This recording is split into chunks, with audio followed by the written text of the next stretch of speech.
Thank you, Jordan. I want to add my welcome. Really appreciate y'all being with us today. What a gorgeous day. Thank you for coming. It is my treat to introduce Anthony Romanello. I have known Anthony for a number of years. I won't take a lot of his time, but I want to tell you a little bit about him. He has been in public service all of his professional life.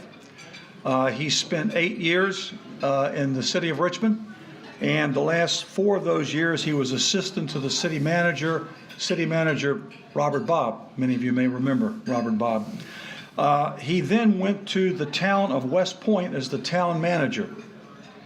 From 2003 until 2007, he served as the deputy manager for the county of Stafford. And on January the 1st, 2008, he became, after a national search, the county manager of Stafford County. In August of this year, and I'm a native Henrico person, he became the deputy county manager for the county of Henrico, and I consider that to be a real coup for my county. Anthony has a degree, a bachelor's degree from the University of Virginia, and he has his master's in public administration from VCU. He is also a graduate of Harvard's Kennedy School's Senior Executives of State and Local Government program, as well as the University of Virginia's Senior Executive Institute.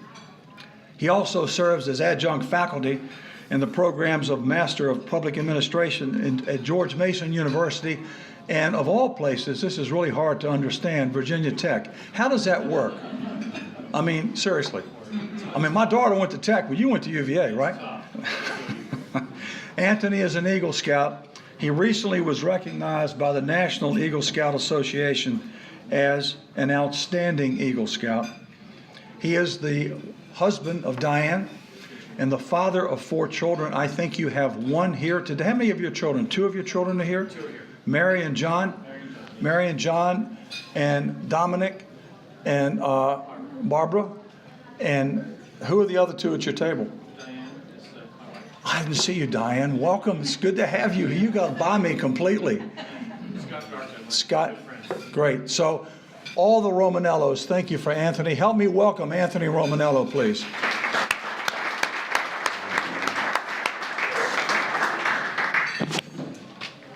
Some water? Be okay, thank you.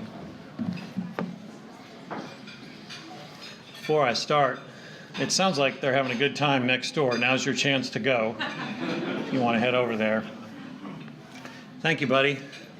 I just saw my old friend Michael Carlucci walk in. Michael invited me to lunch. I think it was probably 1994, and he said, "Come on, let's go to lunch." We went to the basement of Centenary United Methodist Church. He paid $4 for some kind of mystery meat and creamed corn.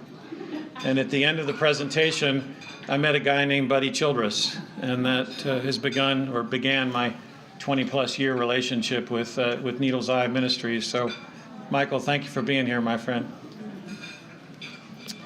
So Buddy mentioned that a good part of my family is here. I also want to mention that Doug Middleton, who is my colleague with Henrico County, is here. Doug is the former fire chief and now, I'm sorry, Doug, police chief. Boy, that was an insult. I'm sorry. Oh, boy, I am going to pay for that one. Doug Middleton is the former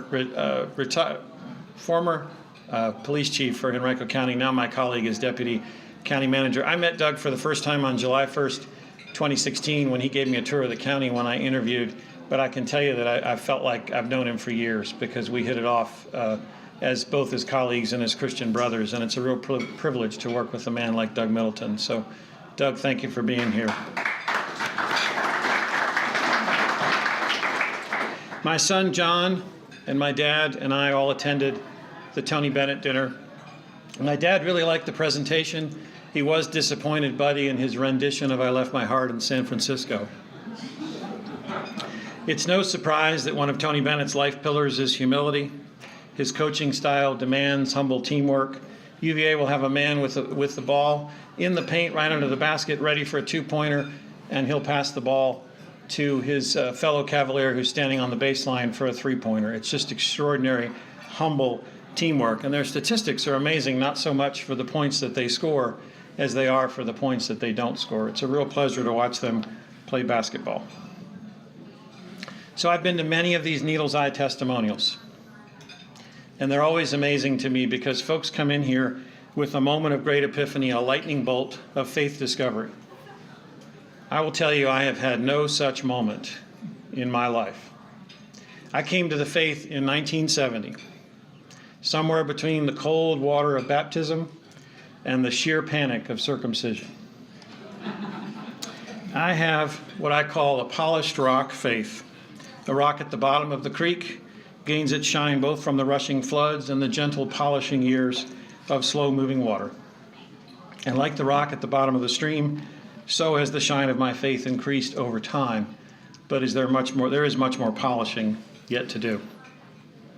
So of all the challenges from Buddy over the last 20 years, this talk on humility is absolutely the greatest one. Martin Luther wrote, "True humility does not know that it is humble. If it did, it would be proud from the contemplation of so fine a virtue." True humility does not know that it is humble. If it did, it would be proud from the contemplation of so fine a virtue. So let me get this straight, buddy. If I do this well, nobody can tell me. But if I screw this up, I'm going to be all the more humbler. Thank you, my friend. So I'm going to begin with a premise and then turn to the experts. My premise is that humility is the opposite of pride, and that in humility we are in the fullness of God. And now I'm going to go to the experts. So Thomas Aquinas said pride is the beginning of all sin, and pride begins when we fall off of God. And humility, according to Aquinas, is the greatest of all the virtues. There's a great book, 1,000 Gifts, by Anne Voskamp, that was published recently. She writes, humility is the only posture that can receive the wondrous grace gifts of God. This one is an anonymous one. People who are wrapped up in themselves make a very small package. Thomas à Kempis said, the more you depart from yourself, the more you are able to enter into God. C.S. Lewis, Rick Warren, and probably many others have said, true humility is not thinking less of yourself, it is thinking of yourself less. A lot of people abide by the 18-40-60 rule. I don't know if you've heard that rule. When you're 18 years old, you're really concerned what people think about you. When you're 40 years old, you're not so concerned what they think about you. And when you're 60 years old, you realize they weren't thinking about you in the first place. Ted Turner observed, if I only had a little humility, I'd be perfect. And then the great apologist Ravi Zacharias joked, I would give a talk on humility, but I was hoping for a larger audience. I need to mention that my mother-in-law just arrived.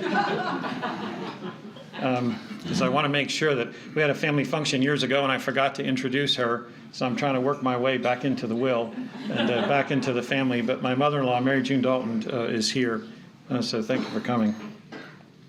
I went into undergraduate school at UVA with no idea where I was headed.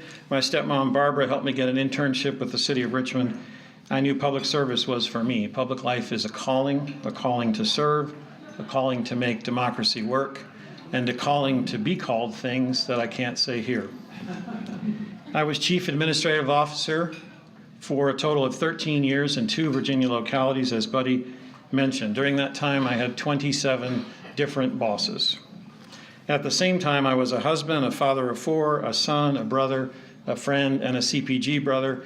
And 4 of my CPG brothers are here today. John Robertson is here, and Mike Johnson, and Tim Gresham, and I thought I saw Doug Monroe, the man. Doug Monroe, the man, is here. So thank you for being here, guys. Above all and through it all, I was and I am a struggling Christian, and here's some examples of public life. When I was in Richmond, back in the 90s, a member of City Council asked me to put forward a paper to limit the number of cats per household. I presented the paper and was chastised by the public and the City Council, including the City Council member who had asked me to bring the paper forward. One council member made an observation which I would never forget. He said it was one of the dumbest ideas in the history of dumb ideas. In West Point, my favorite citizen was a lady named Mildred Fogg. She was well past 80 years old. She'd come into town hall asking for that damn town manager. That's what she called me, that damn town manager. She had long Coca-Cola red fingernails. at the end of her bent fingers, her arthritic fingers, and she would put those daggers in my face and tell me everything I was doing wrong with the town. One day, I could hear her coming in. I happened to be doing what I like to do a lot, which was that I was about to cut myself a slice of pie. So I was cutting myself a slice of chocolate chess pie. I could hear Mrs. Fogg come in. She said, "Where is that damn town manager?" And something told me to walk out of the kitchen with the pie, and I said, "Hello, Mrs. Fogg, have some pie." She said, "Huh." She ate the pie, and from that point on, I became Anthony. And she would come in, and she would tell me about her flowers, and she would tell me about her family, and we became friends. In Stafford, I once presented a policy change to the board, and before doing so, the chairman and I discussed it, and he agreed to support it. The matter was brought before the board, and it failed on a vote of 0-7. Even the chairman didn't support it.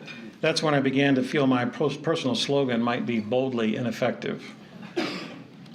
There are two verses that guide my life. The first is Luke 12:48, which is the mantra for the whole Romanello family, to whom much is given, much is expected. A reminder to us that with the great blessings and gifts we enjoy, there comes much to do to build the kingdom.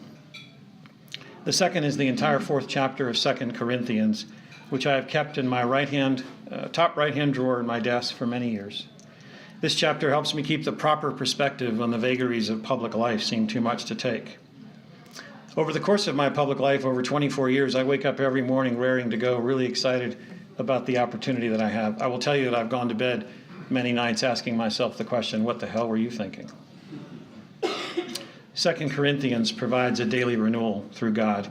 We are afflicted in every way, but not crushed, perplexed, but not driven to despair, persecuted, but not forsaken, struck down, but not destroyed, so we do not lose heart.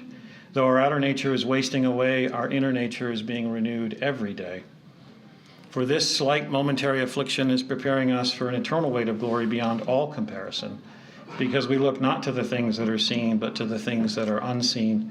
For the things that are seen are transient, but the things that are unseen are eternal. In Latin, humble means of the ground. We raise ourselves through humility. The people around us can throw us to the ground through humiliation, and I believe humiliation is a truly human act. But whether it's personal humility or humiliation at the hands of others, each of these brings us closer to God toward an ultimate good. Indeed, the greater the humiliation, the greater the discernment. Like the polished rock at the bottom of the stream, discernment comes slowly and only through the rearview mirror. In the first week of December of last year, December 2015, I had 3 seminal events in my life. I had hernia surgery, my daughter Mary had her first date, and I almost got fired. The worst of these, as all the fathers in the room can attest, was Mary going on her first date. I will tell you, my surgery was the day before, so I was full of Percocet, and that really helped get me through the first date. So here's the calendar. December 4th was my hernia surgery. That was a Friday. Saturday, December 5th was Mary's date. Monday, December 7th was Mary's 16th birthday. So we went out to dinner. While we were sitting at dinner, my phone rang, and I learned that there were 4 members of the Stafford Board of Supervisors who wanted to end my time as county administrator. I didn't say anything until we finished dinner. We went home, the girls went to bed, and I told Diane the news. We talked well into the night about what this meant for us. I didn't know why it was happening. I understood the risk. I worked at the pleasure of the board. That risk was crystal clear from day one. Was it the accumulation of my mistakes and my human flaws? Was it politics? Was it a little bit of both? I really didn't know.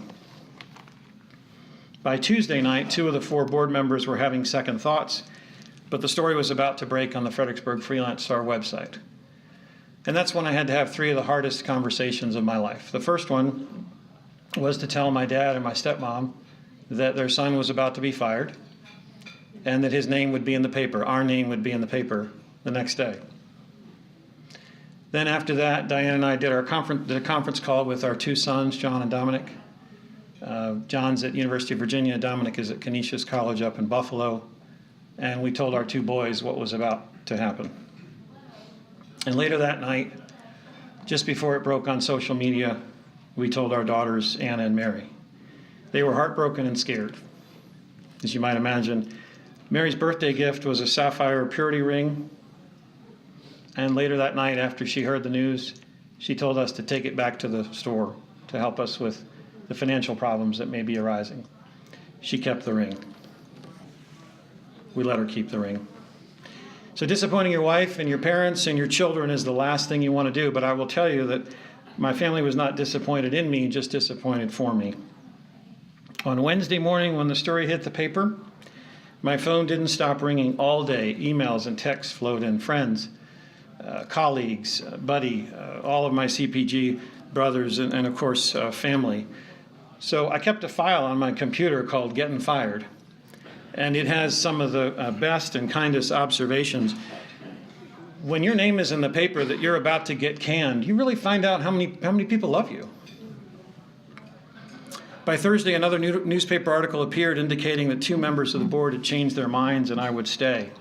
And in February of this year, the Stafford board approved a vote of confidence in me by a unanimous 7-0 vote. But I will tell you, this experience, the December experience, was a time of accelerated discernment, and we knew, Diane and I knew, that it was time for me to leave Stafford.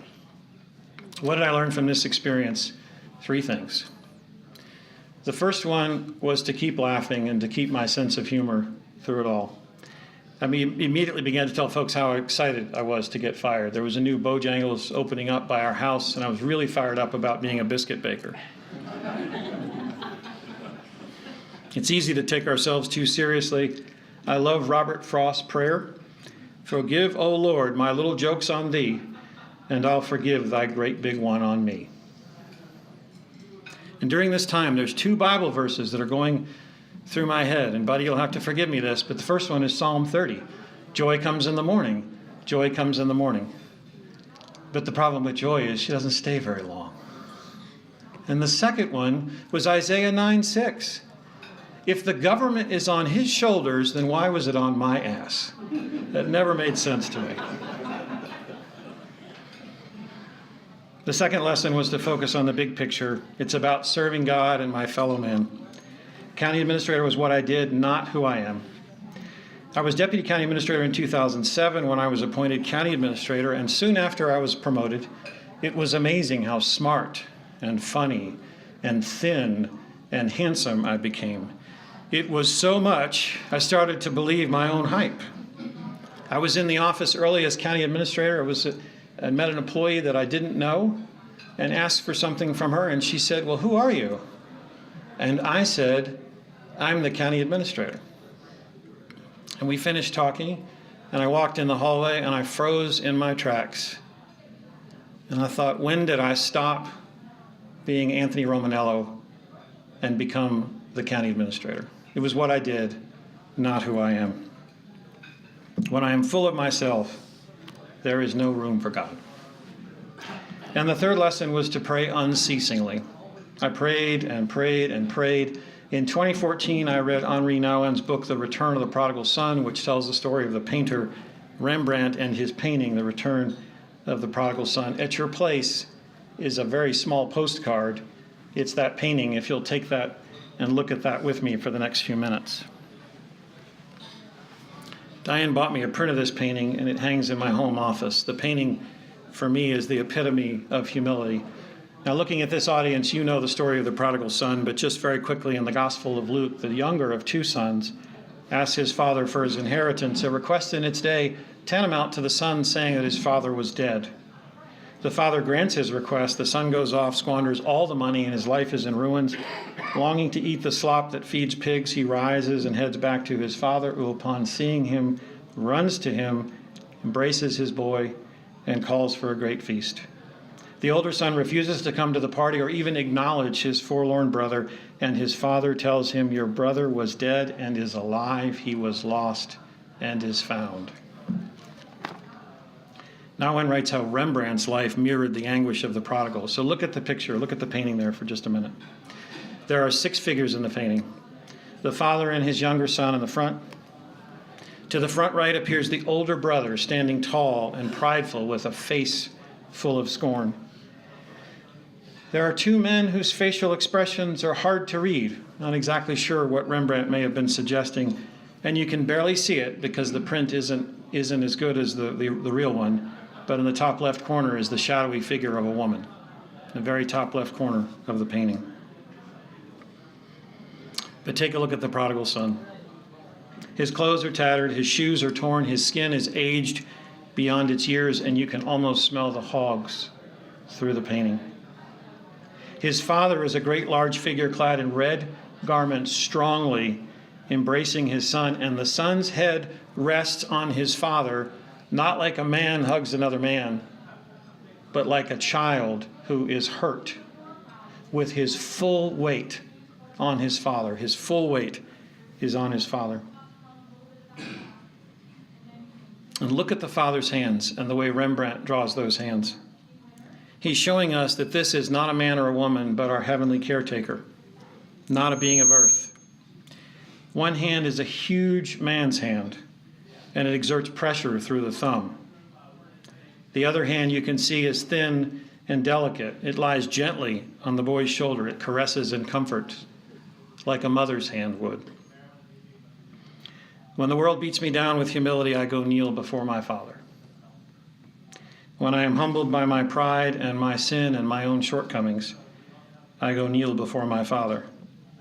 When I am the older son, prideful, judgmental, and full of anger, I go kneel before my Father.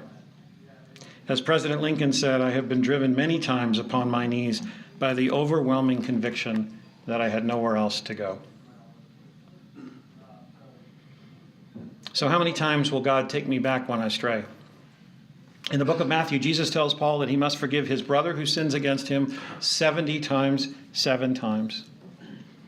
How many times will God forgive me, his wretched son? 70 times 7? I'm way past 490 times in asking God for forgiveness.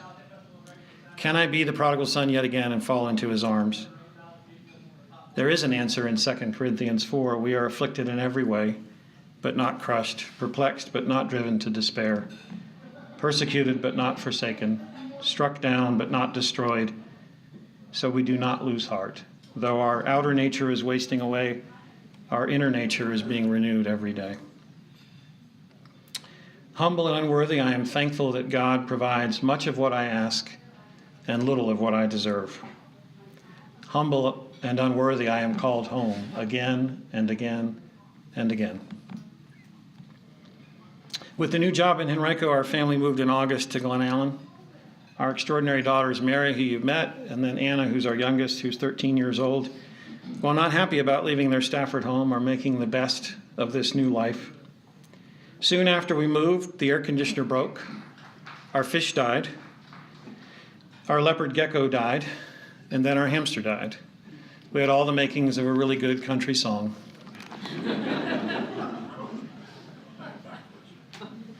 In the last 2 months of the summer, my wife Diane had been fighting a terrible cough. Doctors tried everything, and finally, after an ultrasound of the throat, the cough was cured, but they found something suspicious. So a biopsy was done, and soon after we moved here to Henrico, Diane was diagnosed with thyroid cancer. Now, the good news about thyroid cancer, and before I finish that sentence, I want to say if you weren't at Brenda's presentation last month, watch it on YouTube, because thank you, Brenda. And I just met you today, but I heard you last month in person, and you're an inspiration for all of us, and God bless you. And you've got to know the whole Needles Eye family is praying for you and your family, Brenda. And thank you for sharing that wonderful story of courage. So the doctor said, if there is a good cancer, thyroid cancer is the good cancer because it's least likely to spread. Still, the C word is scary, and the Romanellos are called again to be thankful and humble praise for the gifts of our gracious God. We are called to trust in his ultimate good. We are called to come home again and again and again. So I'm going to close now with the final words of Augustine's City of God. From all who think that I have said either too little or too much, I beg pardon. And those who are satisfied, I ask not to thank me, but to join me in rejoicing and thanking God. Amen.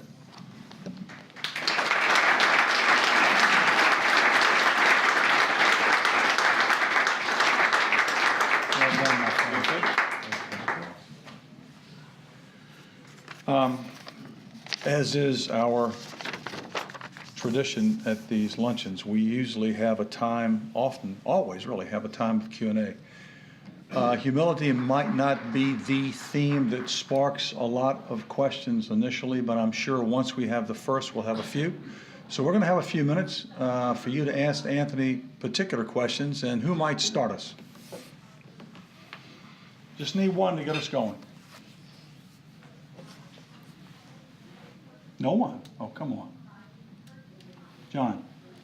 Anthony, in your new role at the county, being county manager staffer, what do you find the differences in terms of, I guess, not being quite at the political level and what you do in the Thank you. Yeah, for everybody here, John asked the difference between being county administrator in Stafford and deputy in Henrico, and it is very different. I will tell you that they're two very different communities.